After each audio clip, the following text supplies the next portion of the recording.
नमस्कार विद्यार्थी मित्रांनो, स्वागत आहे तुमचं सिम्प्लिफाईड अकॅडमी ऑनलाईन लर्निंग प्लॅटफॉर्मवर। मी बालाजी सुर्णे, सिम्प्लिफाईड चालू घडामोडी डायरी या पुस्तकाचा लेखक। आपण 36व्या अंकावर टॉपिक वाईज लेक्चर सिरीज बघत आहोत। तर आतापर्यंत 11 लेक्चर्स आपण बघितलेत। 11ही लेक्चर आपल्या YouTube चॅनलवर अपलोड केलेले आहेत।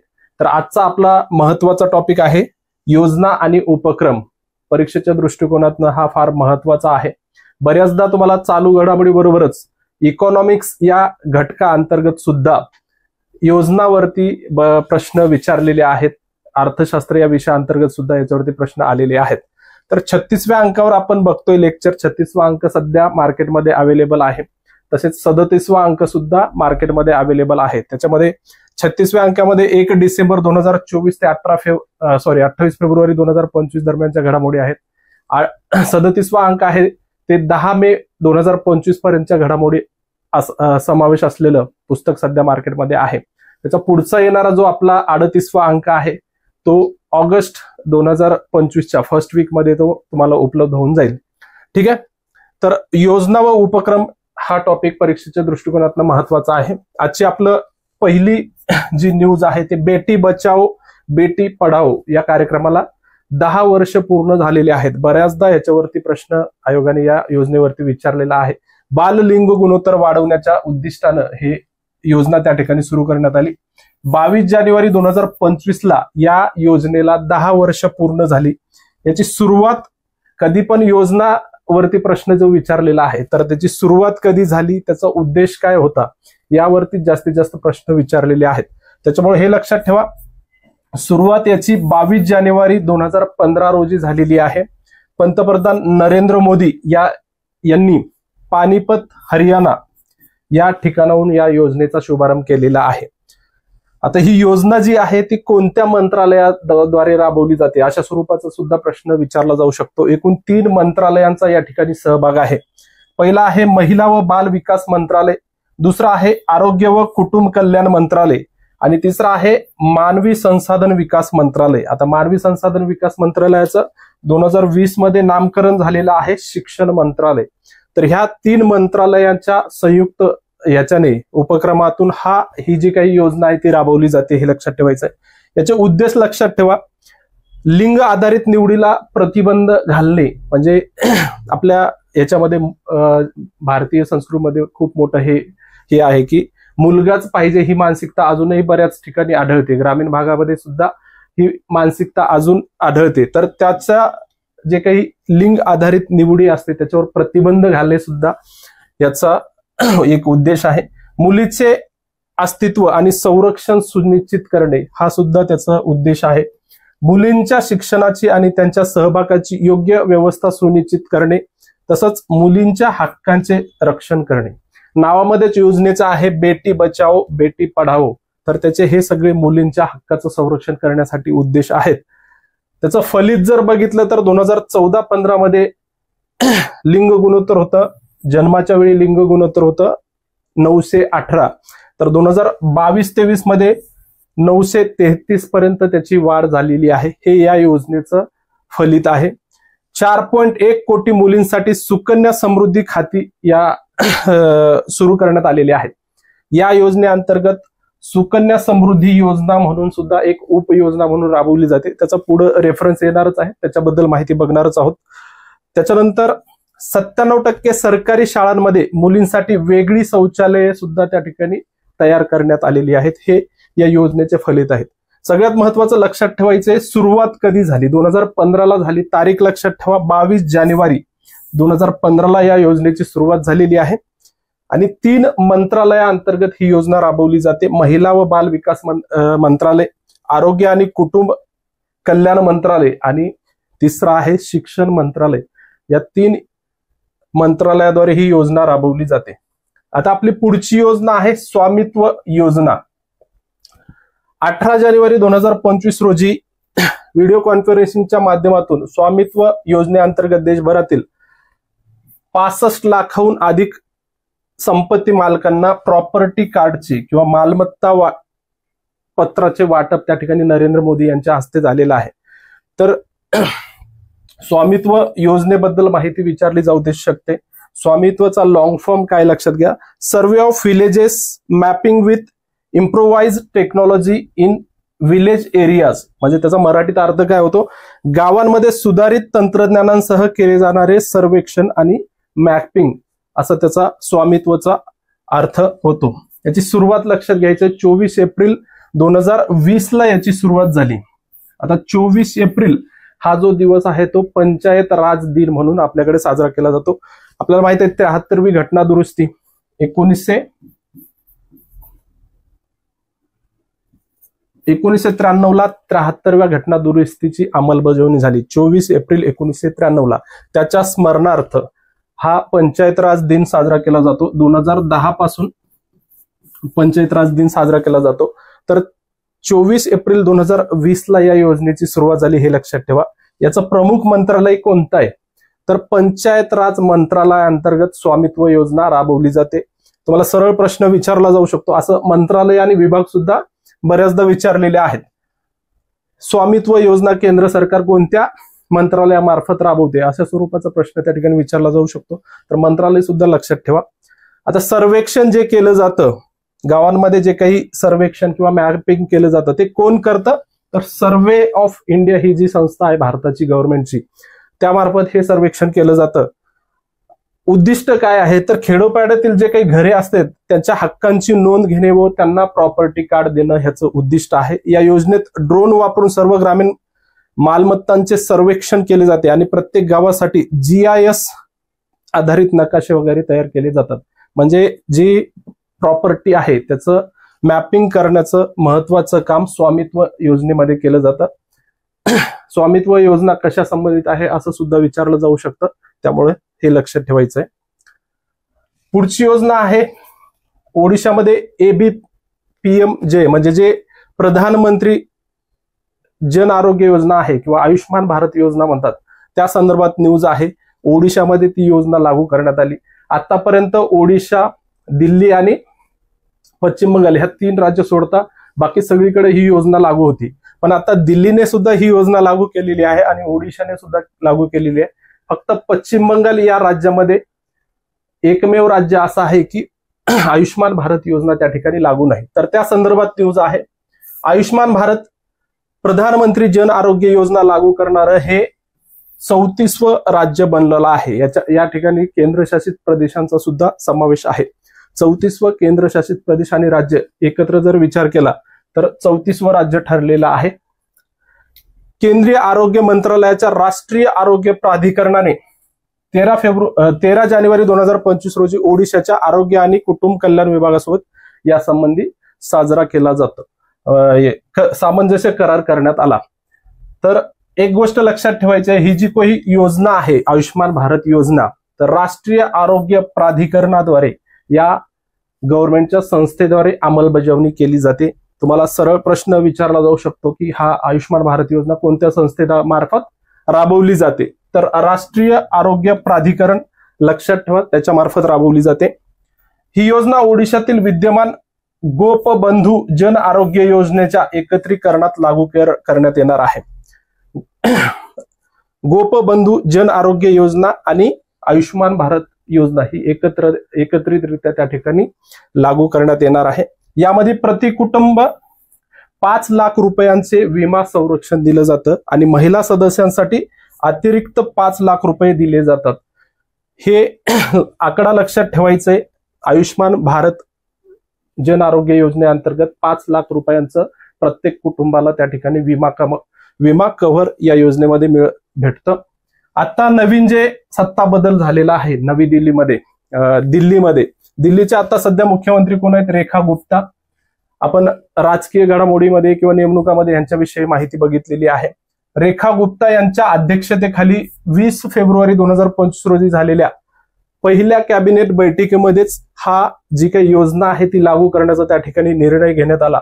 त्यामुळे सध्या केवळ पश्चिम बंगालमध्ये ही योजना लागू नाही. ठीक आहे, भारतातल्या सर्व केंद्रशासित प्रदेश आणि राज्यांमध्ये आयुष्मान भारत योजना लागू आहे. आता फक्त पश्चिम बंगालचं त्या ठिकाणी अपवाद आहे. ओडिशा हे 34वं राज्य ठरलंय, त्याच्यानंतर दिल्लीने सुद्धा निर्णय घेतलेला आहे, हे लक्षात ठेवा. योजनेबद्दल माहिती घ्यायला हवी, कारण बऱ्याचदा मागे प्रश्न आलेले आहेत. तुम्ही जर प्रिव्हियस इयरचे क्वेश्चन्स बघितले असतील चालू घडामोडीचे, तर याविषयी बऱ्याचदा प्रश्न त्या ठिकाणी विचारलेले आहे. जगातील सर्वात मोठी आरोग्य विमा आहे. सुरुवात लक्षात ठेवायची, 23 सप्टेंबर 2018 या योजनेची सुरुवात झाली. याची शिफारस कोणत्या ठिकाणी करण्यात आली? राष्ट्रीय आरोग्य धोरण 2017 मध्ये या योजनेची शिफारस करण्यात आली. कोण राबवते ही योजना? तर आरोग्य व कुटुंब कल्याण मंत्रालयामार्फत ही योजना राबवली जाते. याचं उद्दिष्ट काय? तर प्रोत्साहनात्मक, प्रतिबंधात्मक, उपचारात्मक, उपशामक आणि पुनर्वसात्मक काळजी यांचा समावेश असलेल्या सार्वत्रिक आरोग्य कव्हरेजचे स्वप्न साध्य करणं हा याचा उद्देश आहे योजनेचा. याचं सुरुवात लक्षात ठेवायची आहे, 23 सप्टेंबर 2018 या योजनेची सुरुवात झाली. पूर्णतः केंद्र पुरस्कृत योजना आहे. केंद्राद्वारे जो निधी दिला जातो त्यामार्फत ही योजना चालते. याचे लाभार्थी कसे निवडले जातात बघा. जी 2011 मध्ये सेक नावाची एक गणना झालेली होती, सामाजिक आर्थिक आणि जात गणना त्याला म्हणतात. ह्याची आकडेवारी अजूनही केंद्र सरकारने प्रसिद्ध केलेली नाही. तर त्यावर आधारित 10 कोटीहून अधिक कुटुंब याचे लाभार्थी आहेत. अंदाजे 50 कोटी व्यक्ती या योजनेचे लाभार्थी आहेत. आता मागे बघितल्याप्रमाणेच अंमलबजावणी करणारी संस्था कुठली आहे? राष्ट्रीय आरोग्य प्राधिकरण ही या योजनेची अंमलबजावणी करते. या योजनेचे 2 प्रमुख घटक आहेत. पहिला आहे आरोग्य आणि कल्याण केंद्रे. वेगवेगळ्या ठिकाणी आरोग्य आणि कल्याण केंद्र, आयुष्यमान भारत आरोग्य आणि कल्याण केंद्र स्थापन केली जातात. त्याच्यानंतर प्रधानमंत्री जन आरोग्य योजना, ह्या 2 घटकांतर्गत ही योजना राबवली जाते. दुय्यम आणि तृतीयक आरोग्य सेवा रुग्णालयात दाखल करण्यासाठी प्रति कुटुंब दरवर्षी 5 लाख रुपयाचं आरोग्य कव्हर दिलं जातं. दरवर्षी प्रत्येक कुटुंबाला 5 लाख रुपये. हे 3 शब्द आहेत, लक्षात ठेवा, महत्वाचं आहे. पुढचा आहे कौशल्य भारत कार्यक्रम. केंद्रीय मंत्रिमंडळाने 7 फेब्रुवारी 2025 रोजी 8,800 कोटी रुपयांच्या एकूण तरतुदीसह कौशल्य भारत कार्यक्रमाला 2026 पर्यंत मुदतवाढ दिलेली आहे किंवा 26 पर्यंत चालू ठेवण्यास मान्यता दिलेली आहे. 2015 ह्या योजनेची सुरुवात झालेली होती कौशल्य भारत कार्यक्रमाची. त्याचं आता मुदत 2026 पर्यंत केली आहे, हे लक्षात ठेवा. कोणातर्फे राबवली जाते? तर कौशल्य विकास आणि उद्योजकता मंत्रालयाद्वारे कौशल्य भारत कार्यक्रम किंवा स्किल इंडिया प्रोग्राम असं सुद्धा म्हणतात, ही योजना राबवली जाते. प्रधानमंत्री कौशल्य विकास योजना 4.0 किंवा प्रधानमंत्री राष्ट्रीय अप्रेंटिसशिप योजना, प्रमोशन योजना आणि जन शिक्षण संस्था योजना, हे 3 प्रमुख घटक या योजनेमध्ये संयुक्त केंद्रीय क्षेत्र योजनेअंतर्गत एकत्रित करण्यात आलेले आहेत. ते कुठले कुठले आहेत? प्रधानमंत्री कौशल्य विकास योजना, प्रधानमंत्री राष्ट्रीय अप्रेंटिसशिप प्रमोशन योजना आणि जन शिक्षण संस्थान योजना, या 3 घटक आता कौशल्य भारत योजनेअंतर्गत किंवा कौशल्य भारत कार्यक्रमाअंतर्गत एकत्रित करण्यात आले. संरचित कौशल्य विकास, नोकरीच्या ठिकाणी प्रशिक्षण आणि समुदाय आधारित प्रशिक्षण प्रदान करणे हा या उपक्रमांचा उद्देश आहे. मुदतवाढ कधीपर्यंत दिली असा प्रश्न विचारला तर 2026 पर्यंत दिलेली आहे, हे लक्षात ठेवायचं आहे. पुढची आता थोडस बेटी बचाओ बेटी पढाओ योजना जी पहिली बघितली त्या संबंधितच किंवा त्याच्याशी रिलेटेडच आहे योजना. सुकन्या समृद्धी योजनेला सुद्धा 10 वर्ष त्या ठिकाणी पूर्ण झालेली आहेत.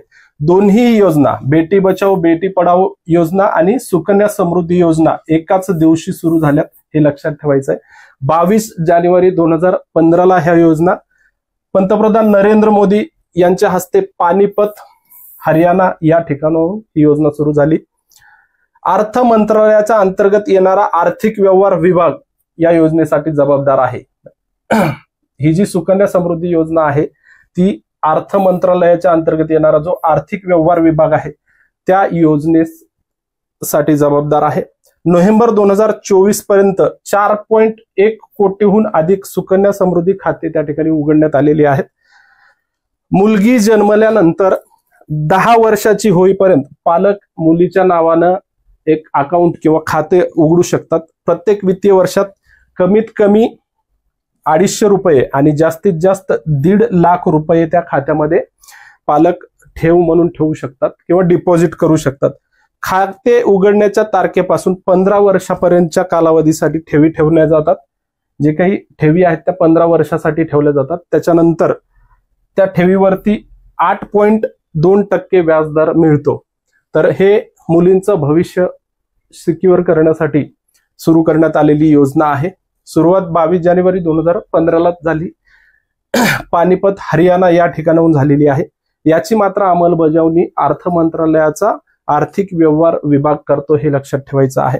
कमीत कमी किती तुम्ही रक्कम ठेवू शकता? 250 रुपये आणि जास्तीत जास्त 1.5 लाख रुपये ठेवू शकतात, हे लक्षात ठेवायचं आहे. ठीक आहे. पुढचं आहे हमारा संविधान हमारा स्वाभिमान.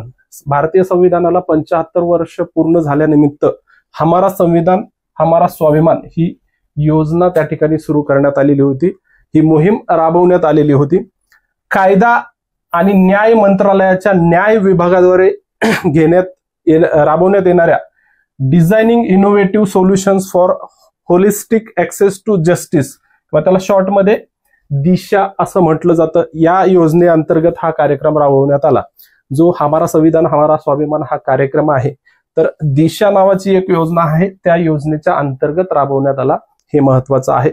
24 जानेवारी 2024 रोजी नवी दिल्लीतील डॉक्टर B.R. आंबेडकर आंतरराष्ट्रीय केंद्रात राष्ट्रपती जगदीप धनखड यांच्या हस्ते अधिकृतपणे सुरू करण्यात आलेल्या मोहिमेचा उद्देश या ठिकाणी 2025 आहे. 24 जानेवारी 2025 रोजी ही मोहीम उपराष्ट्रपती जगदीप धनखड यांच्या हस्ते अधिकृतपणे सुरू करण्यात आलेली. याचा उद्देश काय तर भारतीय संविधानाची समज वाढवणे आणि नागरिकांमध्ये कायदेशीर हक्कांबद्दल जागरूकता निर्माण करणे. असा प्रश्न विचारला जाऊ शकतो की भारतीय संविधानाची समज वाढवण्यासाठी आणि नागरिकांची कायदेशीर हक्कांबद्दल जागरूकता निर्माण करण्यासाठी कोणती मोहीम राबवण्यात आलेली होती? तर हमारा संविधान हमारा अभियान हमारा स्वाभिमान हे मोहीम त्या ठिकाणी राबवण्यात आलेली होती आणि दिशा या योजनेअंतर्गत ही मोहीम राबवली जाते. ठीक आहे. तत्पूर्वी एक महत्वाची अपडेट आहे आपली. महाराष्ट्राचा भूगोल आणि सिम्प्लिफाईड पर्यावरण ही 2 पुस्तकं सध्या मार्केटमध्ये अवेलेबल झालेले आहेत. रिव्हिजन स्वरूपामध्ये दोन्ही पुस्तकं त्या ठिकाणी आपण उपलब्ध करून दिलेले आहे. आता पर्यावरण हा जो घटक आहे तुम्हाला येणाऱ्या राज्यसेवा पूर्व परीक्षेसाठी प्लस तुम्हाला कंबाईनच्या ग्रुप बी आणि ग्रुप सी या दोन्ही परीक्षांच्या मुख्य परीक्षेसाठी तुम्हाला सिलेबस मध्येच दिलेला आहे. त्याच्यामुळं हे जे पुस्तक आहे तुम्हाला मार्केटमध्ये सर्वत्र उपलब्ध आहे. आपल्या सिम्प्लिफाईडच्या वेबसाईटवर सुद्धा अवेलेबल आहे. एकदम छोटंसं पुस्तक आहे, रिव्हिजन स्वरूपात दिलंय, 2 कलर मध्ये दिलेलं आहे आणि जे काही पर्यावरणाशी संबंधित मागील 2 वर्षाच्या चालू घडामोडी आहेत पर्यावरणाशी संबंधित त्या सुद्धा आपण त्याच्यामध्ये कव्हर केलेल्या आहेत. आकडेवारी सगळी अपडेटेड आहे. आपला चालू घडामोडीचं ऑलरेडी पुस्तक असल्यामुळं पर्यावरणामध्ये जे जे गोष्टी अपडेट झालेल्या आहेत त्या सर्व गोष्टी आपण त्या ठिकाणी दिल्यात. ज्या ज्या नवीन संकल्पना आलेल्या आहेत, बऱ्याचदा काय होतं दरवर्षी हवामान बदल परिषद होते संयुक्त राष्ट्राची, वेगवेगळे पर्यावरणाशी संबंधित करार केले जातात, वेगवेगळ्या संस्था सुद्धा त्या ठिकाणी स्थापन केल्या जातात. तर ह्या सगळ्या गोष्टीचे अपडेट्स आपण पर्यावरण या टॉपिक अंतर्गत दिलेले आहेत. हे पुस्तक तुम्ही एकदा नक्कीच चाळून बघा.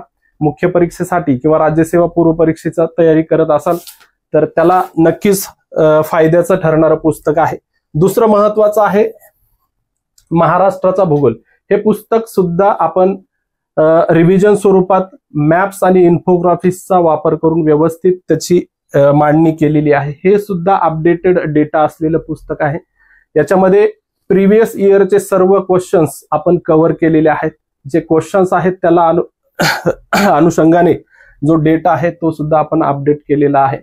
हे पुस्तक सुद्धा एकदा चाळून बघा. ह्यामध्ये सुद्धा तुम्हाला नक्कीच परीक्षेला म्हणजे सरळ सेवा परीक्षापासून जे एमपीएससी द्वारे घेतल्या जाणाऱ्या पूर्व परीक्षा आहेत, मुख्य परीक्षा आहेत, त्याला सुद्धा हे नक्कीच उपयोग ठरणारं पुस्तक आहे. हे दोन्ही पुस्तकं आपल्या सिम्प्लिफाईडच्या वेबसाईटवर सुद्धा अवेलेबल आहेत.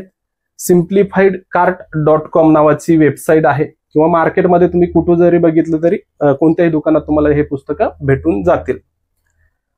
ठीक आहे. पुढची आपली योजना आहे मिशन मौसम. महत्वाची योजना आहे मिशन मौसम. या योजनेचं उद्घाटन त्या ठिकाणी झालेलं आहे. कोणी केलं उद्घाटन? पंतप्रधान नरेंद्र मोदी यांनी 14 जानेवारी 2025 रोजी देशाला हवामानाचा सामना करण्यासाठी तयार व हवामान स्मार्ट देश बनवण्याच्या उद्देशाने हे मिशन सुरू केलेलं आहे. भारतीय हवामान खात्याला 150 वर्ष पूर्ण झालेत. आपण जेव्हा पर्यावरण हा घटक बघत होतो त्याच्यामध्ये आपण IMD संदर्भात माहिती बघितलेली आहे. भारतीय हवामान खात्याला 150 वर्ष पूर्ण झालेत त्याविषयी माहिती घेतलेली आहे. तर याची जी स्थापना झाली ती 15 जानेवारी 1875 IMD ची स्थापना झाली.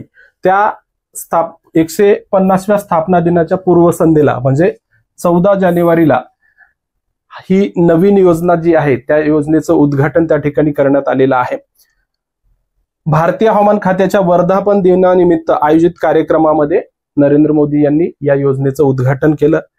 भारताच्या हवामान विभागाच्या अंदाज, मॉडेलिंग आणि प्रसारणाच्या क्षमतांमध्ये सुधारणा करणे हे या योजनेचं उद्दिष्ट आहे.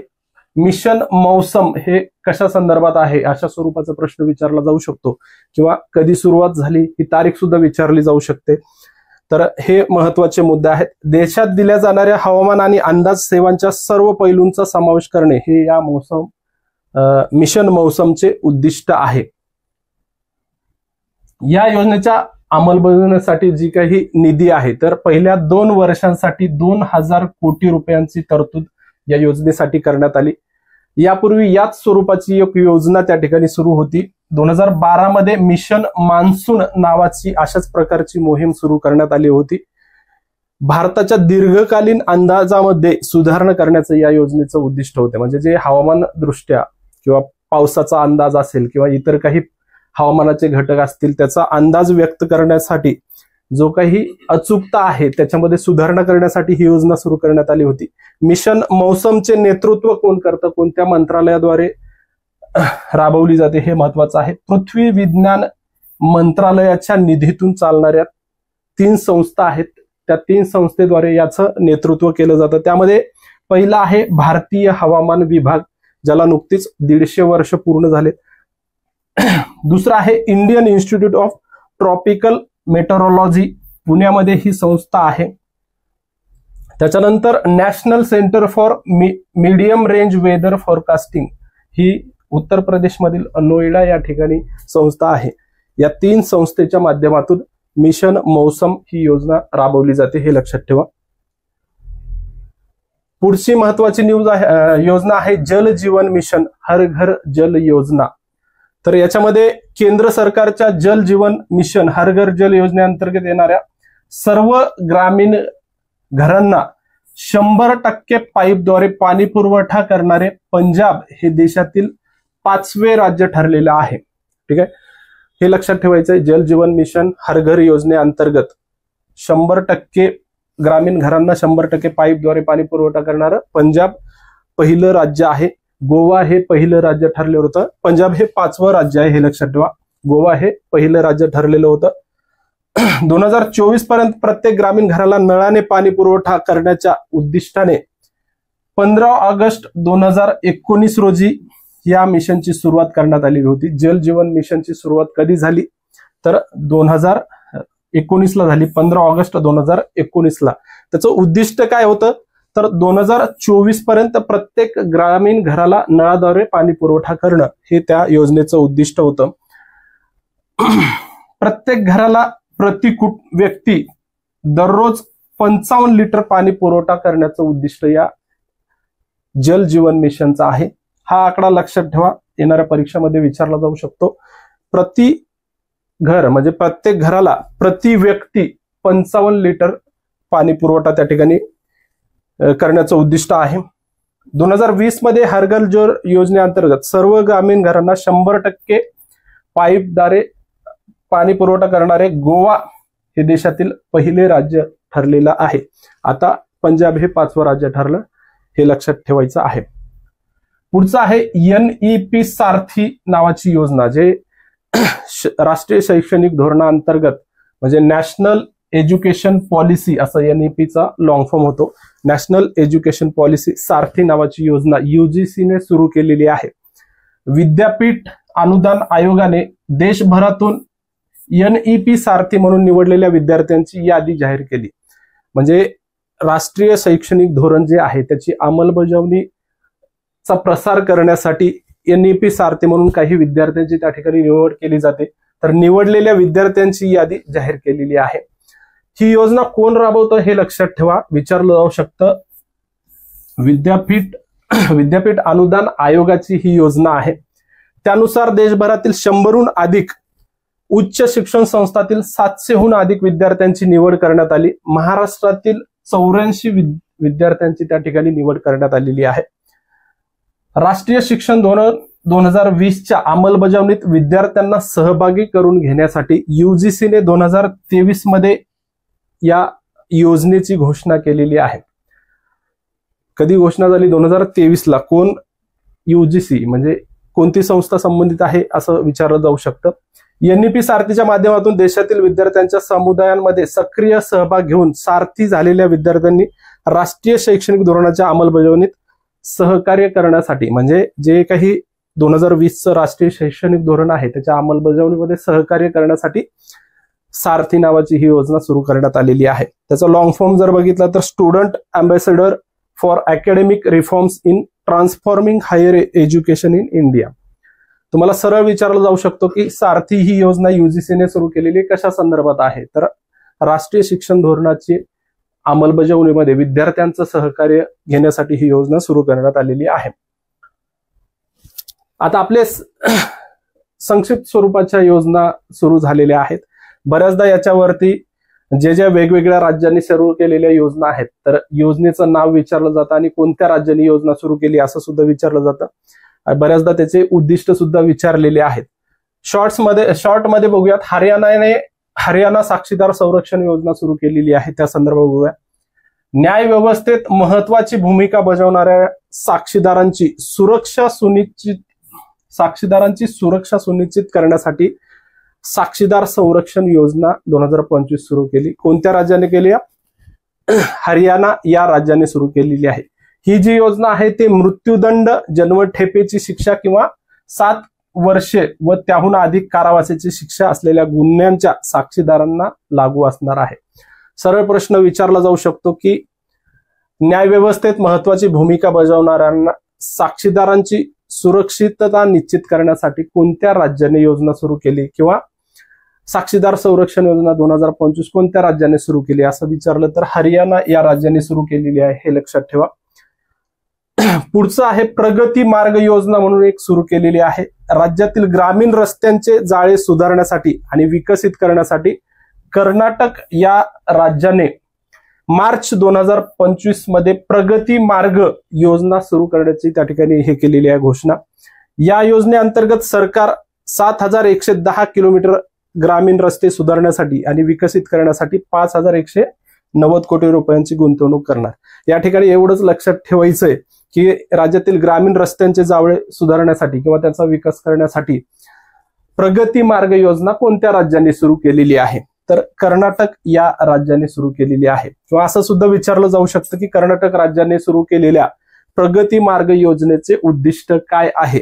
तर ग्रामीण रस्त्यांचं जाळं सुधारणं आणि त्याचा विकास करणं असं आहे.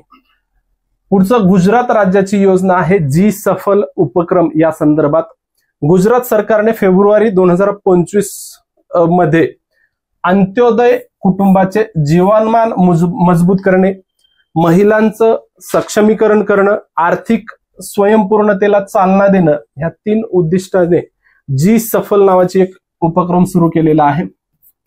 आता जी सफलचा लॉंग फॉर्म जर बघितला तर Gujarat scheme for Antyodaya families for augmenting livelihood, म्हणजे त्यांचं जे काही जीवनमान आहे. अंत्योदय कुटुंब म्हणजे काय? अत्यंत गरीब कुटुंब असतात, त्यांचं जीवनमान उंचवण्यासाठी जी सफल नावाचा उपक्रम कोणत्या राज्याने सुरू केला असं विचारलं जाऊ शकतं तर गुजरातने सुरू केलेला आहे. पुढचा उपक्रम आहे नयनामृत 2.0 कार्यक्रम जो केरळ सरकारने सुरू केलेला आहे. रिमेडिओ नावाच्या संस्थेच्या सहकार्याने डोळ्याच्या दीर्घकालीन आजारांच्या तपासणीसाठी नयनामृत 2.0 हा AI सहाय्यित कार्यक्रम आहे. राज्य सरकारच्या नेतृत्वाखालील अशा प्रकारचा हा पहिलाच उपक्रम आहे. संपूर्ण राज्यात दर्जेदार डोळ्यांची काळजी उपलब्ध सुधारणे आणि लवकर निदान वाढवणे या कार्यक्रमाचा उद्देश आहे. नयन अमृत हे नावातच आहे. नयन म्हणजेच आपण डोळ्यांना नयन म्हणतो, ते डोळ्यांची काळजी जी आहे त्या संदर्भात आहे. कोणत्या राज्याने सुरू केलं तर केरळ राज्याने सुरू केलेलं आहे, हे लक्षात ठेवा. सरळ प्रश्न येऊ शकतो की नयन अमृत 2.0 कार्यक्रम कोणत्या राज्याने सुरू केला, तर केरळ या राज्याने सुरू केलेला आहे. पुढची योजना दुलारी कन्या योजना आहे. अरुणाचल प्रदेशने ही योजना सुरू केली. दुलारी कन्या म्हणजे ही सुद्धा बालिकांसाठीची योजना सुरू केलेली आहे. अरुणाचल प्रदेश सरकारने दुलारी कन्या योजनेच्या नूतनीकरणाला मान्यता दिली. आता मुलींच्या संस्थात्मक जन्मासाठी मुदत ठेव जी आहे ती पहिलं 20,000 रुपये होती, ती आता वाढून 30,000 रुपये करण्यात आलेली आहे. आता संस्थात्मक जन्म म्हणजे काय, तर जे बऱ्याच ठिकाणी ग्रामीण भागामध्ये सुविधेच्या अभावामुळे बऱ्याचदा हॉस्पिटलमध्ये नेलं जात नाही किंवा हॉस्पिटल जवळ नसतात, तर हॉस्पिटलमध्ये जे काही बाळाला जन्म दिले जातात, जे जन्म होतात त्याला संस्थात्मक जन्म म्हणतात. जे घरामध्येच जन्म, बऱ्याच ठिकाणी काय होतं की सुविधा नसतात किंवा सुविधा असलं तरी घरामध्येच प्राधान्य दिलं जातं जन्म देण्यासाठी, त्याच्यामध्ये मुलं दगावण्याची शक्यता जास्त असते. त्याच्यामुळं संस्थात्मक जन्माला प्रोत्साहन देण्यासाठी ही योजना सुरू केलेली आहे अरुणाचल प्रदेशनी. संस्थात्मक जन्म म्हणजे हॉस्पिटलमध्ये होणारे जन्म, हे लक्षात ठेवा. पहिलं त्याला काय होतं, 20,000 रुपये असं दिली जात होती मुदत ठेव, आता ती 30,000 रुपयांपर्यंत वाढवण्यात आलेली आहे. योजना आरोग्य कुटुंब कल्याण मंत्रालयाच्या कल्याण विभागाच्या कुटुंब कल्याण संचालनाद्वारे राबवली जाते. सरळ सरळ प्रश्न लक्षात ठेवायचा आहे की दुलारी कन्या योजना कोणत्या राज्याद्वारे राबवली जाते, तर अरुणाचल प्रदेश या राज्याद्वारे राबवली जाते, असं एवढं लक्षात ठेवा. पुढचा आहे यन प्राऊड उपक्रम. केरळ राज्याचा हा उपक्रम आहे यन प्राऊड. कालबाह्य आणि न वापरलेली औषधे गोळा करून त्यांची शास्त्रोक्त पद्धतीने विल्हेवाट लावण्यासाठी यन प्राऊड नावाची एक उपक्रम केरळ राज्याने सुरू केला. त्याचा लॉंग फॉर्म जर बघितला तर new programme for removal of unused drugs असं त्याचा लॉंग फॉर्म आहे. देशातील अशा प्रकारचा हा पहिलाच उपक्रम आहे. तुम्हाला सरळ सरळ प्रश्न विचारला असंही येऊ शकतो की कालबाह्य जे औषध झालेले आहेत किंवा न वापरलेली औषधे आहेत ती गोळा करून शास्त्रोक्त पद्धतीनं विल्हेवाट लावण्यासाठी कोणत्या राज्याने योजना सुरू केली, तर केरळ या राज्याने योजना सुरू केली. योजनेचं नाव आहे किंवा त्या उपक्रमाचं नाव आहे यन प्राऊड. त्याच्यानंतर आरोग्यमंत्री वीना जॉर्ज यांनी 22 फेब्रुवारी 2025 रोजी कोझिकोड या ठिकाणी या प्रकल्पाचं उद्घाटन केलेलं आहे. तर लक्षात ठेवायचं यन प्राऊड केरळ हे दोन शब्द लक्षात ठेवा. आणि कशा संदर्भात आहे, तर जे काही न वापरलेले किंवा कालबाह्य झालेले औषध आहेत त्याची विल्हेवाट लावण्यासाठी हे योजना सुरू करण्यात आलेली आहे. पुढचा आहे नक्षा कार्यक्रम. केंद्र सरकारचा हा कार्यक्रम आहे. केंद्रीय ग्रामीण विकास आणि कृषी व शेतकरी कल्याण मंत्री शिवराज सिंह चौहान यांनी 18 फेब्रुवारी 2025 रोजी नक्षा या कार्यक्रमाचं उद्घाटन केलेलं आहे. नक्षा या कार्यक्रमाचा लॉंग फॉर्म काय, तर national geospatial knowledge based land survey of urban habitations, म्हणजे शहरी वस्त्यांचे राष्ट्रीय भूस्थानिक ज्ञान आधारित भूसर्वेक्षण असा त्याचा शब्दशः अर्थ होतो. शहरी वस्त्यांचं त्या ठिकाणी भूसर्वेक्षण करण्यासाठी नक्षा नावाचा कार्यक्रम सुरू करण्यात आलेला आहे. त्याचं उद्घाटन झाले 18 फेब्रुवारी 2025 ला. मध्य प्रदेशातील रायसेन येथून 26 राज्य आणि 3 केंद्रशासित प्रदेशांमधील 152 शहरी स्थानिक स्वराज्य संस्थांमध्ये हा कार्यक्रम सुरू करण्यात आला. किती, 152 शहरी स्थानिक स्वराज्य संस्थांमध्ये सुरू करण्यात आलेला आहे. ग्रामीण विकास मंत्रालयाच्या अंतर्गत येणाऱ्या भूसंपदा विभागाच्या नेतृत्वाखालील या कार्यक्रमाचे शहरी भागातील भूसर्वेक्षण प्रक्रियांचे आधुनिकीकरण करणे असं या कार्यक्रमाचं उद्दिष्ट आहे. नक्षा कार्यक्रम लक्षात ठेवा. पुढचं आहे पीएम आशा या योजनेसंदर्भात न्यूज. केंद्र सरकारने जी पीएम आशा योजना आहे ती फेब्रुवारी 2025 रोजी 15व्या वित्त आयोगाच्या कालावधी दरम्यान किंवा चक्रा दरम्यान 25 ते 26 2025 ते 26 पर्यंत एकात्मिक प्रधानमंत्री अन्नदाता आय संरक्षण अभियान सुरू ठेवण्यास मान्यता दिलेली आहे. पीएम आशा योजनेबद्दल रिसेंटली प्रश्न विचारलेला आहे. त्याचा फुल फॉर्म आहे एकात्मिक प्रधानमंत्री अन्नदाता आय संरक्षण अभियान. तर त्याला मुदतवाढ दिली. शेतकऱ्यांना त्यांच्या उत्पादनांना योग्य किंमत मिळावी हा या योजनेचा उद्देश आहे, हे लक्षात ठेवा. शेतकऱ्यांना त्यांच्या उत्पादनांना योग्य किंमत मिळावी यासाठी कुठली योजना सुरू करण्यात आली असं विचारलं जाऊ शकतं. पीएम आशा असं आहे त्याचं लॉंग फॉर्म म्हणजे योजना. आणि लॉंग फॉर्म जर विचारला तर एकात्मिक प्रधानमंत्री अन्नदाता आय संरक्षण योजना असं त्याचं लॉंग फॉर्म आहे. कृषी व शेतकरी कल्याण मंत्रालयाद्वारे 2018 मध्ये ही योजना सुरू करण्यात आलेली आहे. यावरती रिसेंटलीच आत्ता प्रश्न येऊन गेलेला आहे. हर खेत स्वस्त खेत नावाची मोहीम हरियाणा सरकारने सुरू केलेली आहे. त्या संदर्भात पुढची न्यूज आहे. मृदेचे किंवा मातीचे आरोग्य सुधारण्यासाठी शाश्वत शेती पद्धतीला प्रोत्साहन देण्यासाठी किंवा शाश्वत शेती पद्धती सुनिश्चित करण्यासाठी हर खेत स्वस्त खेत मोहीम सुरू केलेली आहे. हे लक्षात ठेवायचंय. हरियाणा सरकारने ही योजना सुरू केलेली आहे. या उपक्रमांतर्गत पुढील 3 ते 4 वर्षात राज्यातील प्रत्येक एकर शेत जमिनीला मातीचे नमुना गोळे प्रत्येक एकर शेत जमिनीमधील मातीचे नमुने गोळा केले जातील आणि सर्व शेतकऱ्यांना मृदा आरोग्य कार्ड त्या ठिकाणी या योजनेअंतर्गत देण्यात येणार आहे. योजनेच्या नावातच हा जो उद्देश आहे तो लपलेला आहे. प्रत्येक शेतामध्ये हर खेत स्वस्त खेत म्हणजे मृदेचं त्या ठिकाणी नमुने गोळा करण्यात येणार आणि त्याच्यानुसार मृदाचं आरोग्य कार्ड त्या ठिकाणी देण्यात येणार आहे. हरियाणा या राज्याची योजना आहे. पुढचा आहे नोदी बंधन योजना. पश्चिम बंगाल सरकारची ही योजना आहे. नोदी म्हणजे नदी असा त्याचा अर्थ होतो. पश्चिम बंगाली भाषेमध्ये नोदी असं म्हटलं जातं. नोदी बंधन योजना आहे. 2025-26 च्या अर्थसंकल्पात नदीकाठच्या क्षेत्रांचा विकास करण्यासाठी आणि गंगा नदीकाठची धूप रोखण्यासाठी नोदी बंधन योजना सुरू केलेली आहे.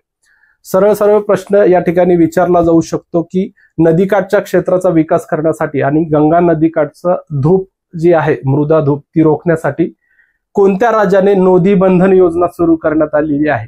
मग तुम्हाला गंगा काठीचे जे काही राज्य असतील त्या राज्यांची नावं दिली जातील. तर पश्चिम बंगाल लक्षात ठेवा. पश्चिम बंगालची ही योजना आहे. नद्या आणि पाणथळ जागा जोडणे उपजीविकेच्या संधी निर्माण करणे हा सुद्धा या योजनेचा उद्देश आहे. पुढचा आहे बाल रक्षा अभियान. राज्यातील बालकांच्या हक्कांच्या संरक्षण आणि सुरक्षित भविष्यासाठी 17 फेब्रुवारी 2025 पासून बाल रक्षा अभियान राबवण्याची घोषणा महाराष्ट्र राज्य बाल हक्क आयोगाचे अध्यक्ष सुसीबेन शहा यांनी केलेली आहे. म्हणजे ही योजना कोणत्या राज्याची आहे? बाल रक्षा अभियान महाराष्ट्र सरकारची आहे. महाराष्ट्र सरकारचा जो काही राज्य बाल हक्क आयोग आहे त्या आयोगाच्या मार्फत ही योजना राबवली जाणार आहे. त्याचा उद्देश काय आहे तर बालकांच्या हक्काचं संरक्षण आणि सुरक्षित भविष्यासाठी ही योजना सुरू करण्यात आली. 17 फेब्रुवारी 2025 पासून राबवण्यात येते आहे ती योजना. तक्रार निवारणासाठी विकसित आणि सुधारित बालस्नेही चिराग ऍप सुरू करण्यात आलं. हे सुद्धा लक्षात ठेवा.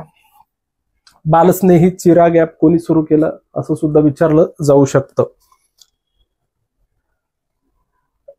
पुढचा आहे स्वावलंबिनी कार्यक्रम. कौशल्य विकास आणि उद्योजकता मंत्रालयाचा हा कार्यक्रम आहे. त्या मंत्रालयाने नीती आयोगाच्या सहकार्याने 7 फेब्रुवारी 2025 रोजी आसाम, मेघालय आणि मिझोराम या ईशान्येकडील राज्यांमध्ये स्वावलंबिनी एक महिला उद्योजकता कार्यक्रम सुरू केला आहे.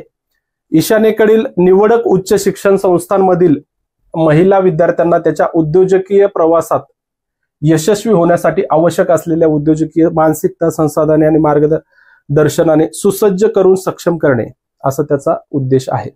तर स्वावलंबनी कार्यक्रम हा जो महिलांसाठी उद्योजकता कार्यक्रम आहे तो कुठं सुरू करण्यात आला, तर आसाम, मेघालय आणि मिझोराम मध्ये हा कार्यक्रम सुरू करण्यात आला 7 फेब्रुवारी 2025 रोजी. कोणत्या मंत्रालयाने सुरू केला, तर कौशल्य विकास आणि उद्योजकता मंत्रालयाने नीती आयोगाच्या सहकार्याने हा कार्यक्रम सुरू केलेला आहे. पुढचा आहे शतावरी चांगल्या आरोग्यासाठी मोहीम. ही आहे आयुष मंत्रालयाद्वारे योजना राबवली जाते. औषधी वनस्पतींबद्दल जागरूकता वाढवण्यासाठी आयुष मंत्रालय आणि औषधी वनस्पतीबद्दल जागरूकता वाढवण्यासाठी शतावरी चांगल्या आरोग्यासाठी ही मोहीम सुरू करण्यात आली. आयुष मंत्रालयाचे राज्यमंत्री प्रतापराव जाधव यांच्या हस्ते 6 फेब्रुवारी 2025 रोजी या मोहिमेचं उद्घाटन झालेलं आहे. राष्ट्रीय औषधी वनस्पती मंडळ द्वारे ही मोहीम चालवली जाते. नवी दिल्ली या ठिकाणी या मंडळाचं मुख्यालय आहे. राष्ट्रीय औषधी वनस्पती मंडळ या मंडळामार्फत ही योजना राबवली जाते, हे लक्षात ठेवा.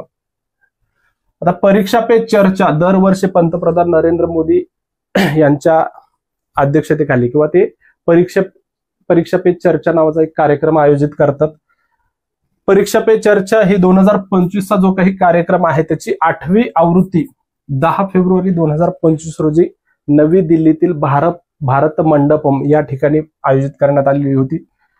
पंतप्रधान नरेंद्र मोदी यांच्या अध्यक्षतेखाली हा कार्यक्रम पार पडतो. याच्यामध्ये परीक्षेसंबंधी जे काही समस्या असतील किंवा टिप्स असतील किंवा ताण कमी करण्यासाठी काय केलं पाहिजे या गोष्टीचं मार्गदर्शन पंतप्रधान नरेंद्र मोदी विद्यार्थ्यांना करत असतात. आता याच्यामध्ये सहभाग कोणाचा असतो, तर 6वी ते 12वी पर्यंतच्या विद्यार्थ्यांसाठी संवादात्मक सत्र त्या ठिकाणी आयोजित केलं जातं. 8व्या आवृत्तीमध्ये सहभागी कोण कोण झाले होते, तर प्रसिद्ध सेलिब्रिटीज आहेत दीपिका पादुकोण, विक्रांत मेस्सी, भूमी पेडणेकर, MC मेरी कोम, आध्यात्मिक गुरु सद्गुरू यांनी सुद्धा या कार्यक्रमामध्ये सहभाग घेतलेला होता. आता याची पहिली आवृत्ती कधी पार पडली, तर 16 फेब्रुवारी 2018 रोजी या कार्यक्रमाची पहिली आवृत्ती नवी दिल्ली याच ठिकाणी पार पडलेली होती. परीक्षा पे चर्चाची 8वी आवृत्ती 25ची 10 फेब्रुवारी 2025 ला पार पडली, हे लक्षात ठेवायचं आहे. पुढचं आहे नमामि चंद्रभागा नावाचा एक नवीन अभियान महाराष्ट्र सरकारने सुरू केलेलं आहे. नदीची स्वच्छता राखण्यासाठी तसेच प्रदूषण विरहित करण्यासाठी महाराष्ट्र सरकारने नमामि चंद्रभागा अभियान हाती घेतलं. त्या अभियानाच्या प्रभावी अंमलबजावणीसह विकेंद्रीकरणासाठी विभागीय आयुक्तांच्या अध्यक्षतेखाली विभागीय कार्यकारी समिती देखील स्थापन करण्यात आलेली आहे. प्रश्न विचारला जाऊ शकतो, नमामि चंद्रभागा अभियान कोणत्या राज्याद्वारे राबवली जाते, तर महाराष्ट्र शासनाद्वारे राबवली जाते. पुढचा आहे हत्तीरोग निर्मूलन सार्वत्रिक औषधोपचार मोहीम सुरू करण्यात आलेली आहे. राष्ट्रीय जंतनाशक दिनाच्या निमित्ताने किंवा त्याला नॅशनल डिवर्मिंग डे सुद्धा म्हटलं जातं, 10 फेब्रुवारी 2025 पासून हत्तीरोग निर्मूलन सार्वत्रिक औषधोपचार मोहिमेला प्रारंभ झालेला आहे. केंद्रीय आरोग्य आणि कुटुंब कल्याण मंत्री JP नड्डा यांच्या हस्ते या मोहिमेचा प्रारंभ झाला. एकूण 13 राज्यांतील 111 जिल्ह्यांमध्ये ही मोहीम सुरू करण्यात आलेली आहे. 13 राज्यांमधील 111 जिल्ह्यांमध्ये ही मोहीम सुरू करण्यात आली. आता महाराष्ट्र राज्यातील कुठल्या जिल्ह्यांचा समावेश आहे हे बघा. पालघर, नांदेड, गडचिरोली, भंडारा आणि चंद्रपूर या 5 जिल्ह्यांमधील 34 तालुक्यांमध्ये ही मोहीम राबवण्यात येत आहे. उपचारासाठी DEC, अल्बेडायझोल, आयव्हरमेक्टिन या औषधाचा वापर करण्यात येतो. आता हत्तीरोगाला एलिफंटियासिस किंवा लिम्फॅटिक फिलारियासिस असं सुद्धा म्हणून ओळखलं जातं. किती जिल्ह्यांमध्ये सुरू करण्यात आली, कधी सुरू करण्यात आली हे विचारलं जाऊ शकतं. पुढचं आहे महरी लाडो कार्यक्रम. हा हरियाणा सरकारचा कार्यक्रम आहे. हरियाणा सरकारने बेटी बचाओ बेटी पढाओ योजनेअंतर्गत महरी लाडो रेडिओ कार्यक्रम सुरू केलेला आहे. हा रेडिओवरती कार्यक्रम सुरू केलाय. भारत सरकारने 22 जानेवारी 2025 रोजी हरियाणातील पानिपत येथून बेटी बचाओ बेटी पढाओ योजना सुरू केली होती. आपण पहिल्या स्लाइड मध्ये त्याची माहिती घेतलेलीच आहे. तुम्हाला प्रश्न विचारला जाऊ शकतो की कोणत्या राज्याने महरी लाडू हा रेडिओ कार्यक्रम सुरू केला, तर हरियाणा सरकारने सुरू केलेला आहे, हे लक्षात ठेवायचं आहे. प्रधानमंत्री विद्यालक्ष्मी योजना केंद्र सरकारची योजना आहे. पुढची प्रधानमंत्री विद्यालक्ष्मी योजना केंद्रीय मंत्रालयाने शिक्षण मंत्रालयाने ही योजना सुरू केली. 6 नोव्हेंबर 2024 रोजी प्रधानमंत्री विद्यालक्ष्मी योजनेला मान्यता दिली आहे. देशातील 860 गुणवत्तापूर्ण उच्च शिक्षण संस्थांमध्ये शिक्षण घेणाऱ्या 22 लाख विद्यार्थ्यांना दरवर्षी ही योजना लागू करण्याचं उद्दिष्ट आहे.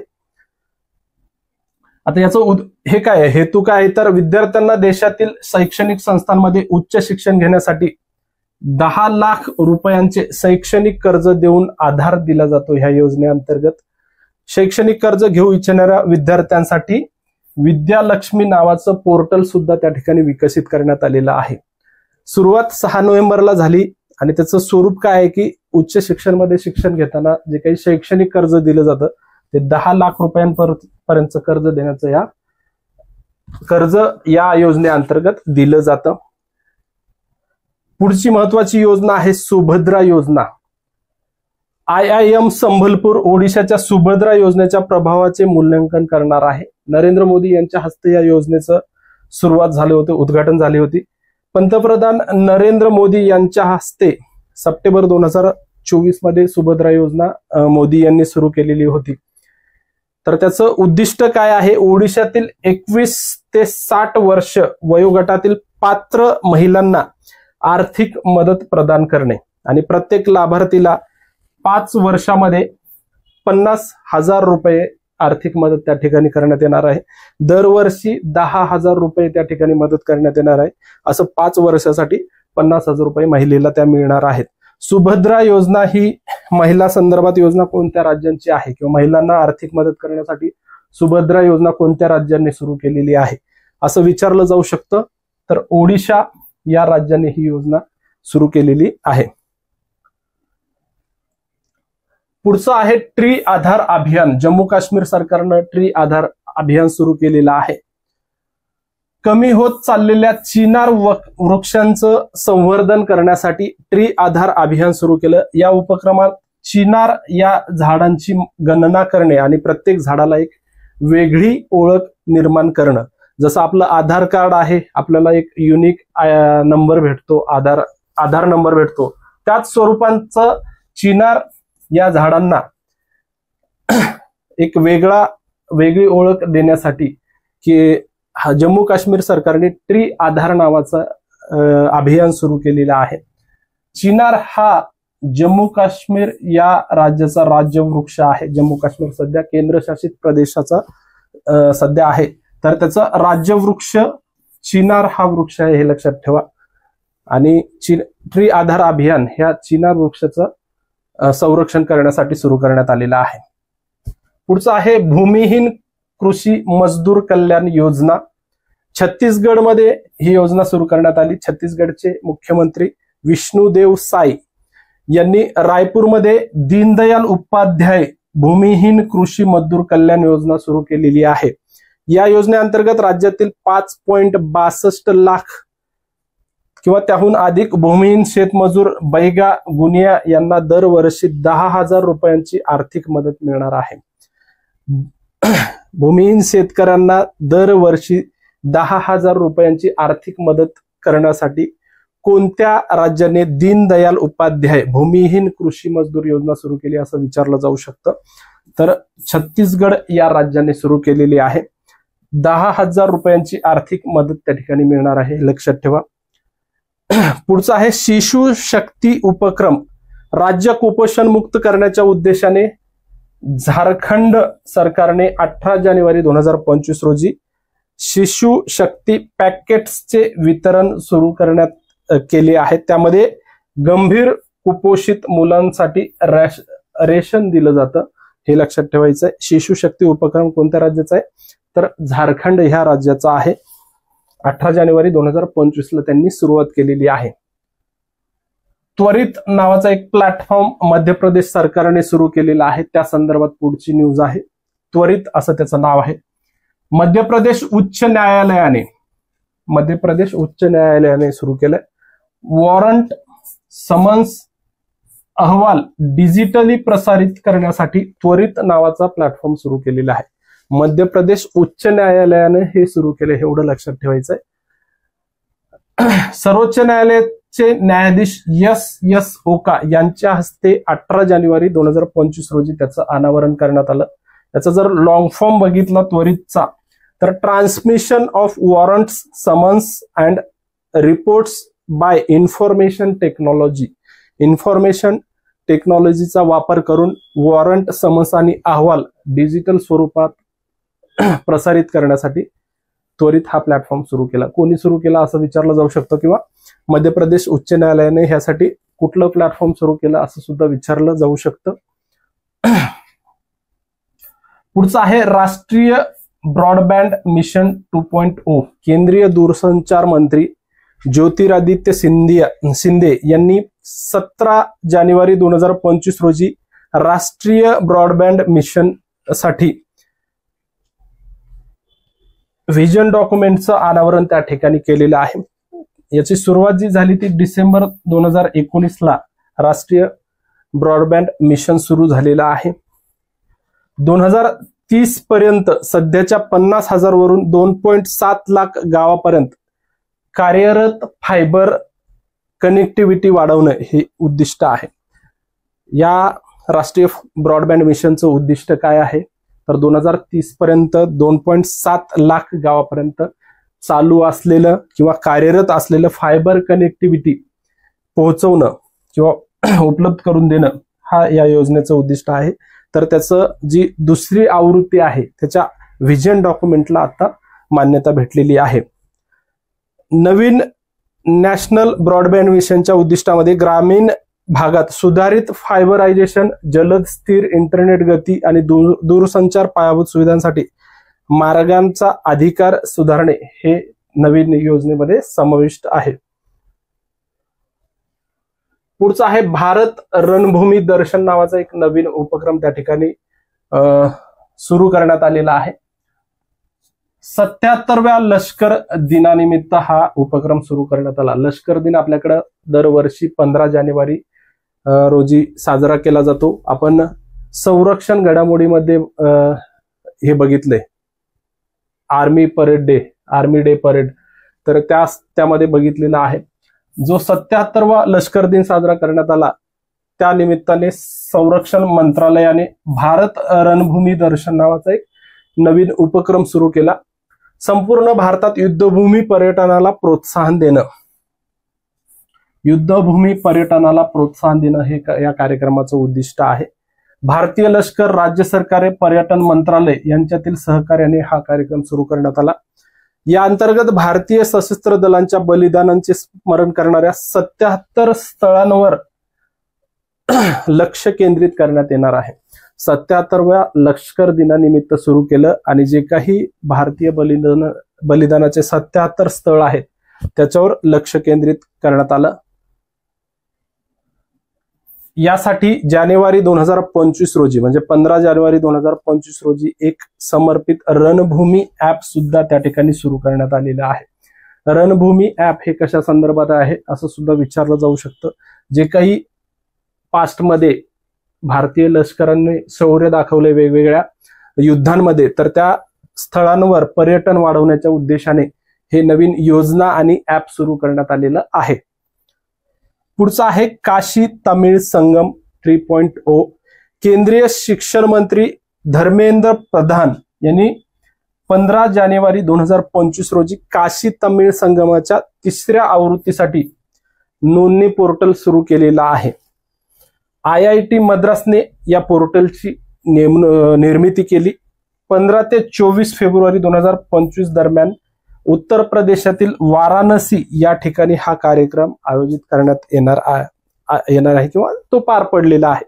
लक्षात ठेवा, तुम्हाला असा प्रश्न विचारला जाऊ शकतो की फेब्रुवारी 2025 मध्ये कोणत्या ठिकाणी काशी तामिळ संगम या कार्यक्रमाची 3री आवृत्ती आयोजित करण्यात आलेली होती. तर वाराणसी या ठिकाणी उत्तर प्रदेश मधल्या त्या ठिकाणी आयोजित करण्यात आली होती. वाराणसीलाच काशी या नावाने सुद्धा ओळखलं जातं. काशी तामिळ संगम केंद्र सरकारच्या शिक्षण मंत्रालय आणि इतर मंत्रालयाच्या सहकार्याने आयोजित केली जातं. पण मेन मंत्रालय आहे शिक्षण मंत्रालय, त्या मंत्रालयाने हा कार्यक्रम आयोजित केलेला होता. यापूर्वी 2022 आणि 2023 मध्ये या कार्यक्रमाचं आयोजन करण्यात आलं होतं. आता 3री आवृत्ती सुद्धा पार पडलेली आहे. पुढचा आहे प्रोजेक्ट इनरोड. हा प्रोजेक्ट इनरोड प्रकल्पाचा भाग म्हणून ईशान्य आणि पश्चिम बंगालमध्ये 1.25 लाख हेक्टरपेक्षा जास्त रबर लागवड पूर्ण झालेली आहे. म्हणजे या कार्यक्रमाअंतर्गत ईशान्य भागात आणि पश्चिम बंगालमध्ये 1.25 लाख हेक्टरपेक्षा जास्त रबर लागवड झाली. ईशान्य भारतात 2 लाख हेक्टर नैसर्गिक रबर लागवड विकसित करणे आणि त्या प्रक्रिया केलेल्या रबर प्रकारांची गुणवत्ता सुधारणे हे प्रोजेक्ट इनरोडचे उद्दिष्ट आहे. तर त्याचा लॉंग फॉर्म जर बघितला तर Indian natural rubber operations for assisted development असं इनरोडचा त्या लॉंग फॉर्म आहे. 5 वर्षामध्ये 1100 कोटी रुपये खर्चून पश्चिम बंगाल आणि ईशान्येकडील राज्यांमध्ये हा प्रकल्प राबवला जात आहे. ऑटोमोटिव्ह टायर मॅन्युफॅक्चरर्स असोसिएशनचा हा प्रकल्प आहे, हे लक्षात ठेवा. पुढचा आहे पार्थ योजना. मध्य प्रदेश सरकारची ही योजना आहे. पार्थ नावाची योजना मध्य प्रदेश सरकारद्वारे राबवली जाते. Police army recruitment training and Hunar असं त्याचा लॉंग फॉर्म आहे पार्थचा. राज्यातील तरुणांना भारतीय आर्मी, पोलीस आणि पॅरामिलिटरी फोर्समध्ये प्रवेशासाठी पूर्व भरती प्रशिक्षण देणे यासाठी पार्थ नावाची योजना सुरू केलेली आहे. तुम्हाला प्रश्न येईल की तरुणांना आर्मीमध्ये, पोलीसमध्ये किंवा पॅरामिलिटरी फोर्समध्ये प्रवेशासाठी भरतीपूर्व प्रशिक्षण देण्यासाठी पार्थ नावाची योजना कोणी सुरू केली? तर त्याचा उत्तर आहे मध्य प्रदेश या सरकारने सुरू केलेली आहे. पुढची आपली योजना आहे विमा सखी योजना. महिलांना सक्षम बनवणे आणि त्यांना स्वावलंबी बनवण्यासाठी गोवा सरकारने ही योजना सुरू केली. गोव्याचे मुख्यमंत्री प्रमोद सावंत यांनी 7 जानेवारी 2025 रोजी स्वयंपूर्ण गोवा 2.0 अंतर्गत विमा सखी योजना हा उपक्रम सुरू केलेला आहे. गोव्याचा जो स्वयंपूर्ण गोवा नावाचा उपक्रम आहे त्याच्या अंतर्गत विमा सखी योजना नावाचा उपक्रम गोव्याने सुरू केला. त्याचं उद्दिष्ट काय तर महिलांना सक्षम बनवणे आणि त्यांना स्वावलंबी बनवणे हे त्या योजनेचं उद्दिष्ट आहे. हरियाणा नंतर ही योजना लागू करणारे गोवा हे दुसरे राज्य ठरलेले आहे. या प्रकारची योजना यापूर्वी हरियाणा या राज्याने सुरू केलेली होती. त्याच्यानंतर गोवा हे दुसरं राज्य ठरलेलं आहे. सर्वांसाठी विमा हा या योजनेचा उद्देश असून 10वी उत्तीर्ण झालेल्या 18 ते 70 वर्ष वयोगटातील महिलांना या ठिकाणी सक्षम बनवलं जातं या योजनेअंतर्गत. पुढचं आहे गुणोत्सव. आसाम सरकारची ही योजना आहे. 16,056 शाळांमधील 14 लाखांहून अधिक विद्यार्थ्यांचे मूल्यांकन करण्यासाठी, म्हणजे शालेय विद्यार्थ्यांचं मूल्यांकन करण्यासाठी गुणोत्सव 2025 नावाचा उपक्रम कोणत्या राज्याने सुरू केला? तर आसाम या राज्याने सुरू केलेला आहे. 6 ते 9 जानेवारी 2025 दरम्यान पार पडलेल्या या कार्यक्रमाचं उद्दिष्ट शैक्षणिक दर्जा सुधारणं, चांगले शिक्षण वातावरण निर्माण करणं हे या उपक्रमाचं उद्दिष्ट आहे. दर्जेदार शिक्षण सुनिश्चित करणे हे या कार्यक्रमाची थीम होती. गुणोत्सव 2025 कार्यक्रम कोणी आयोजित केला होता? जानेवारी 2025 मध्ये विचारलं जाऊ शकतं. आसामने सुरू केलेला आहे. पुढची केंद्र सरकारची महत्वाची योजना आहे उजाला योजना. त्या योजनेला 10 वर्ष पूर्ण झालेली आहेत. 5 जानेवारी 2025 रोजी या योजनेला 10 वर्ष पूर्ण झाली. नरेंद्र मोदी यांनी 5 जानेवारी 2015 या योजनेचा शुभारंभ केलेला होता. या योजनेचं आधी नाव काय होतं? Domestic efficient lighting program DELP असं त्याचं नाव होतं. त्या योजनेला नंतर उजाला हे नाव देण्यात आलं. त्या अंतर्गत देशभरातील 36.87 कोटी LED बल्ब वितरित करण्यात आले आहेत. ऊर्जा मंत्रालयाच्या अंतर्गत येणाऱ्या एनर्जी इफिशियन्सी सर्व्हिसेस लिमिटेड आणि डिस्कॉम याचा हा संयुक्त उपक्रम आहे. कोणतं मंत्रालय आहे? ऊर्जा मंत्रालय. त्याच्या अंतर्गत एनर्जी इफिशियन्सी सर्व्हिस लिमिटेड आणि डिस्कॉम या दोन संस्थेच्या माध्यमातून ही उजाला नावाची योजना राबवली जाते. वर्ष लक्षात ठेवा, तारीख लक्षात ठेवा, 5 जानेवारी 2015 ही योजना सुरू झालेली आहे.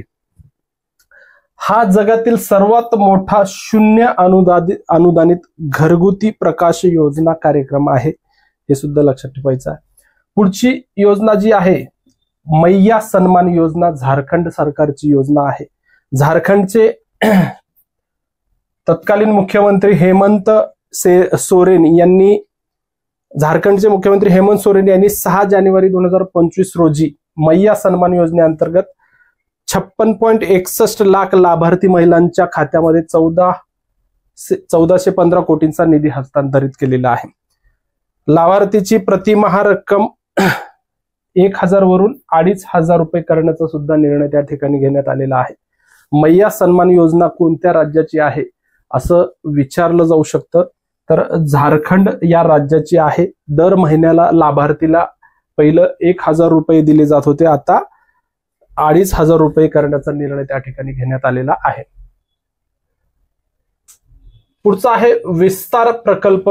डिजिटायझेशनद्वारे कृषी विस्तार प्रणालीची कार्यक्षमता आणि परिणामकारकता सुधारण्यासाठी IIT मद्रासने प्रोजेक्ट विस्तारासाठी केंद्र सरकारच्या कृषी आणि शेतकरी कल्याण मंत्रालयासोबत भागीदारी केलेली आहे. प्रोजेक्ट विस्तारासाठी IIT मद्रास ही संस्था त्या प्रोजेक्ट संदर्भात प्रोजेक्टशी संबंधित आहे, हे लक्षात ठेवा. कोणासोबत करार केला? कृषी आणि शेतकरी कल्याण मंत्रालयासोबत त्यांनी भागीदारी केलेली आहे. कृषी विस्तार प्रणाली मजबूत करणे हे या प्रायोगिक प्रकल्पाचं उद्दिष्ट आहे. आता विस्तारचा जर लॉंग फॉर्म बघितला, virtually integrated system to access agricultural resources असं त्याचा लॉंग फॉर्म आहे. विस्तार हा प्रकल्प कोणत्या संस्थेशी संबंधित आहे असं विचारलं जाऊ शकतं. तर IIT मद्रास या संस्थेशी संबंधित आहे. पुढची आहे दीदी की लायब्ररी उपक्रम. ग्रामीण भागातील शैक्षणिक तफावत दूर करण्यासाठी जागतिक बँकेच्या पाठिंब्याने सुरू असलेल्या जीविका या प्रकल्पांतर्गत बिहारमध्ये दीदी की लायब्ररी हा उपक्रम सुरू करण्यात आलेला आहे. ग्रामीण भागातील शैक्षणिक तफावत दूर करण्यासाठी कोणत्या राज्यामध्ये दीदी की लायब्ररी उपक्रम सुरू करण्यात आला? तर बिहार या राज्यामध्ये सुरू करण्यात आला. जीविका या प्रकल्पांतर्गत सुरू करण्यात आला. जीविका हा प्रकल्प जागतिक बँकेच्या मदतीने कोणत्या राज्यात राबवला जातो असं सुद्धा विचारलं जाऊ शकतं. त्यामुळे बिहार हे नाव लक्षात ठेवायचं आहे. या उपक्रमांतर्गत ग्रामीण बिहारमध्ये सामुदायिक ग्रंथालये स्थापन करण्यात येणार आहेत. ग्रामीण बिहारमध्ये सामुदायिक ग्रंथालये स्थापन करण्यासाठी हा दीदी की लायब्ररी नावाचा उपक्रम सुरू करण्यात आलेला आहे. संजीवनी योजना पुढची दिल्ली सरकारची योजना आहे. दिल्लीचे माजी मुख्यमंत्री अरविंद केजरीवाल यांनी राष्ट्रीय राजधानीत राहणाऱ्या 60 वर्ष आणि त्याहून अधिक वयाच्या सर्व ज्येष्ठ नागरिकांना मोफत वैद्यकीय उपचार देण्याच्या उद्देशाने संजीवनी योजना त्या ठिकाणी जाहीर केलेली आहे. पुढचा आहे राजमार्ग साथी उपक्रम. रस्ते सुरक्षा वाढवण्यासाठी महामार्गावरील गस्त मजबूत करण्यासाठी भारतीय राष्ट्रीय महामार्ग प्राधिकरणाने अपग्रेडेड आणि भविष्यकालीन घटना व्यवस्थापन सेवा लागू करण्यासाठी ही योजना आखलेली आहे. कोणी सुरू केली आहे? भारतीय राष्ट्रीय महामार्ग प्राधिकरण किंवा NHAI असं त्याला म्हटलं जातं. जे देशभरातील राष्ट्रीय महामार्ग आहेत त्याचं कन्स्ट्रक्शन व्यवस्थापन बघण्याचं काम हे प्राधिकरण करत असतं. राजमार्ग साथी असं त्या उपक्रमाचं नाव आहे. हा उपक्रम अपग्रेडेड रूट पेट्रोलिंग व्हेकल्स द्वारे रस्ता सुरक्षा आणि आपत्कालीन प्रतिसाद सुधारण्यावर लक्ष केंद्रित करतो. रस्ता सुरक्षा आणि आपत्कालीन प्रतिसाद सुधारण्यासाठी नाहीद्वारे कोणता उपक्रम सुरू करण्यात आला असं विचारलं जाऊ शकतं. राजमार्ग साथी, राजमार्ग म्हणजेच राष्ट्रीय महामार्ग, त्याला राजमार्ग असं सुद्धा म्हटलं जातं. संपर्क 4.0 कार्यक्रम आहे पुढचा. नौदलातील माजी सैनिक आणि त्यांच्या कुटुंबियांना दर्जेदार आरोग्य सेवा प्रदान करण्यासाठी हा भारतीय नौदलाचा उपक्रम आहे. भारतीय नौदलाने माजी सैनिक किंवा त्यांच्या कुटुंबियांना दर्जेदार आरोग्य सेवा प्रदान करण्यासाठी कुठला उपक्रम सुरू केला किंवा कोणता कार्यक्रम सुरू केला असं जर विचारलं तर संपर्क 4.0 नावाचा उपक्रम सुरू केला, लक्षात ठेवा. आणि भारतीय नौदल हे सुद्धा तुम्हाला त्या ठिकाणी लक्षात ठेवायचंय. 16 डिसेंबर 2024 पासून हा कार्यक्रम सुरू करण्यात आलेला आहे. कार्यक्रम महाराष्ट्राच्या दुर्गम भागातील लोकांवर लक्ष केंद्रित करून माजी सैनिक आणि ECHS नेव्ही यांच्यातील संवादावर हा कार्यक्रम त्या ठिकाणी भर देतो. पुढची आहे इंदिरा गांधी सुख शिक्षा योजना.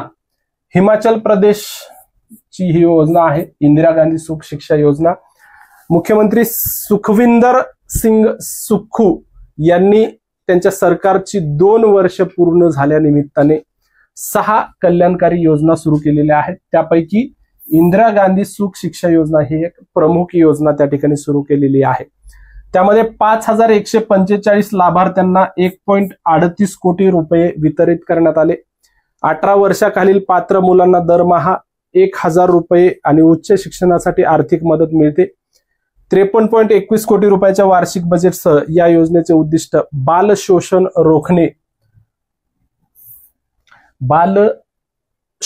रोखणे आणि असुरक्षित कुटुंबांना आधार देणे हे या योजनेचं उद्दिष्ट आहे. इंदिरा गांधी सुख शिक्षा योजना कोणत्या राज्याची आहे तर हिमाचल प्रदेशची आहे. सुखविंदर सखूचं हे सुख त्या ठिकाणी लक्षात ठेवा. सुखविंदर सिंग सखू हे हिमाचल प्रदेशचे मुख्यमंत्री आहेत.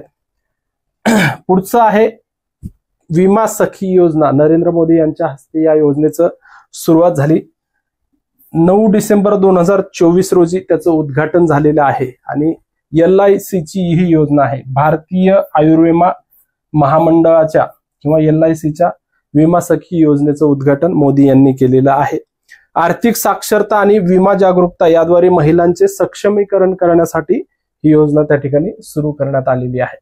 पुढचं आहे उत्तर प्रदेश ठरले GeM चा पूर्णपणे अवलंब करणारे पहिलं राज्य. जी गव्हर्नमेंट मार्केट प्लेस म्हणून एक प्लॅटफॉर्म आहे, त्याचा पूर्णपणे अवलंब करणारं पहिलं राज्य आहे उत्तर प्रदेश.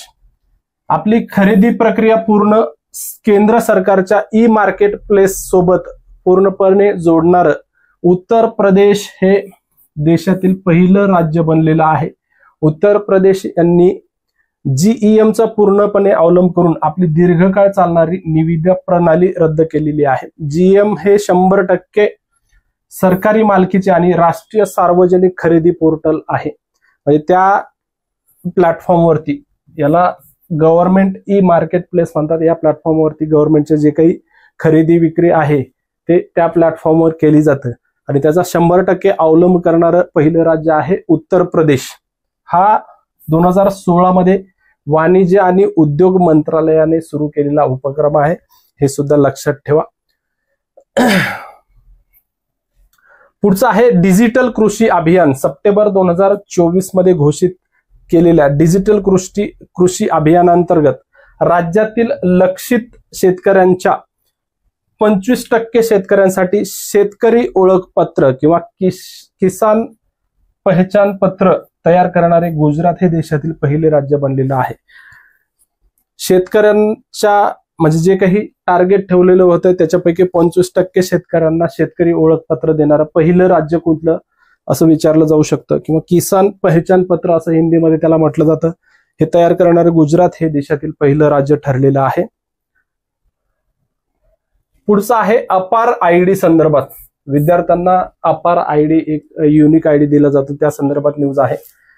अनेक राज्य सरकारे one nation one student ID कार्यक्रमाचा भाग असलेल्या automated permanent academic account registry किंवा त्याला अपार असं म्हटलं जातं, ओळख क्रमांक हा लागू केला जातो. अपारचा लॉंग फॉर्म जर विचारला तर automated permanent academic account registry असा त्याचा अर्थ होतो. 2020च्या राष्ट्रीय शैक्षणिक धोरणातून ही संकल्पना निर्माण झालेली आहे. अपार विद्यार्थ्यांना एक अनोखा आजीवन आयडी प्रदान करतो, जो त्यांच्या प्री स्कूल ते उच्च शिक्षणापर्यंतच्या शैक्षणिक प्रवासाचा त्यामध्ये मागावा घेतलेला असतो. पुढचा आहे आश्रय शेतकरी सेवा केंद्र. केरळमधील शेतकरी समाजापर्यंत डिजिटल सेवा पोहोचवण्यासाठी कृषी विभागानं आश्रय हे शेतकरी सेवा केंद्र सुरू केलेलं आहे. केरळ या राज्याचा हा उपक्रम आहे, लक्षात ठेवा. समाजापर्यंत, शेतकरी समुदायापर्यंत डिजिटल सेवा पोहोचवण्यासाठी कृषी विभागाने आश्रय हे प्लॅटफॉर्म सुरू केलेलं आहे. Kathir Kerala agriculture technology hub and information repository ऍपची निरंतरता म्हणून सुरुवात त्याची करण्यात आली. केंद्र सरकारची रचना एकाच डिजिटल प्लॅटफॉर्मवर शेतीशी संबंधित सेवा देण्यासाठी ही कथीर नावाचा प्लॅटफॉर्म जे ऍप आहे त्याची निरंतरता म्हणून करण्यात आलेली आहे. एवढं लक्षात ठेवा. आश्रय नावाचा शेतकरी सेवा केंद्र कोणत्या राज्याने सुरू केलं तर केरळ या राज्याने सुरू केलेला आहे. पुढचा आहे विविध राज्यांच्या महिलांसाठी योजना. बऱ्याचदा याच्यावरती प्रश्न विचारले जातात, त्यामुळे आपण एक तक्त्यामध्ये योजना दिलेल्या आहेत, राज्य योजनेचे नाव आणि दरमहा किती मदत दिली जाते. आता महाराष्ट्राची लाडकी बहीण योजना सध्या प्रसिद्ध आहे, त्या अनुषंगाने आता हे अरुणोदयवर प्रश्न आयोगाने विचारलेला होता की अरुणोदय योजना कोणत्या राज्याद्वारे राबवली जाते, तर असे प्रश्न भविष्यात सुद्धा मला विचारले जाऊ शकतात. आता महाराष्ट्र राज्याद्वारे जी मुख्यमंत्री लाडकी बहीण योजना राबवली जाते तर त्याला 1500 रुपये आर्थिक मदत दिली जाते. आता आसाम सरकारची अरुणोदय योजना आहे, त्याला 1250 रुपये आर्थिक मदत दिली जाते. छत्तीसगडची योजना आहे महतारी वंदन योजना, त्याच्या अंतर्गत दरमहा 1000 रुपये त्या ठिकाणी आर्थिक मदत दिली जाते. दिल्ली सरकारनं सुद्धा एक नवीन योजना सुरू केलेली आहे, मुख्यमंत्री महिला सन्मान योजना, त्याच्या अंतर्गत 1000 रुपये आर्थिक मदत दिली जाते.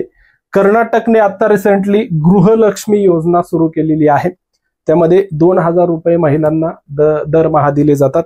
मध्य प्रदेश सरकार मुख्यमंत्री लाडली बहना योजना 1250 रुपये त्या ठिकाणी दिले जातात. मध्य प्रदेशच्या धर्तीवरच महाराष्ट्राने लाडकी बहीण योजना सुरू केलेली आहे. ओडिशा सरकारने आपण बघितलंय सुभद्रा योजना, पंतप्रधान नरेंद्र मोदी यांनी सप्टेंबर 2024 मध्ये या योजनेचं उद्घाटन केलं. ओडिशा सरकारची योजना आहे 833 रुपये दरमहा महिलेला आर्थिक मदत त्या ठिकाणी दिलं जातं. तमिळनाडूमध्ये सुद्धा मगलीर उरिमाई थोगाई नावाची योजना आहे, 1000 रुपये त्या ठिकाणी दिलं जातं. पश्चिम बंगालमध्ये लक्ष्मी भंडार योजना आहे, 1000 ते 1200 रुपये आर्थिक मदत त्या ठिकाणी दिली जाते. हे तक्ता महत्वाचा आहे. योजना आणि कुठलं राज्य असं जर तुम्ही लक्षात ठेवलं तर येणाऱ्या परीक्षेमध्ये तुमचा या ठिकाणी प्रश्न चुकणार नाही. ठीक आहे, अशा प्रकारे आजचं आपलं लेक्चर या ठिकाणी संपलेलं आहे. योजना व उपक्रम हा टॉपिक आपण बघितलेला आहे. हा टॉपिक कसा वाटला कमेंट करून कळवा. पुढचा जो आपला टॉपिक असणार आहे राष्ट्रीय घडामोडी किंवा स्थानिक घडामोडी, त्याच्यानंतर राष्ट्रीय घडामोडी आणि आंतरराष्ट्रीय घडामोडी असे वेगवेगळे टॉपिक आहेत. ठीक आहे, तर कसा वाटला व्हिडिओ नक्की कळवा. पुन्हा भेटूया पुढच्या व्हिडिओमध्ये. थँक्यू.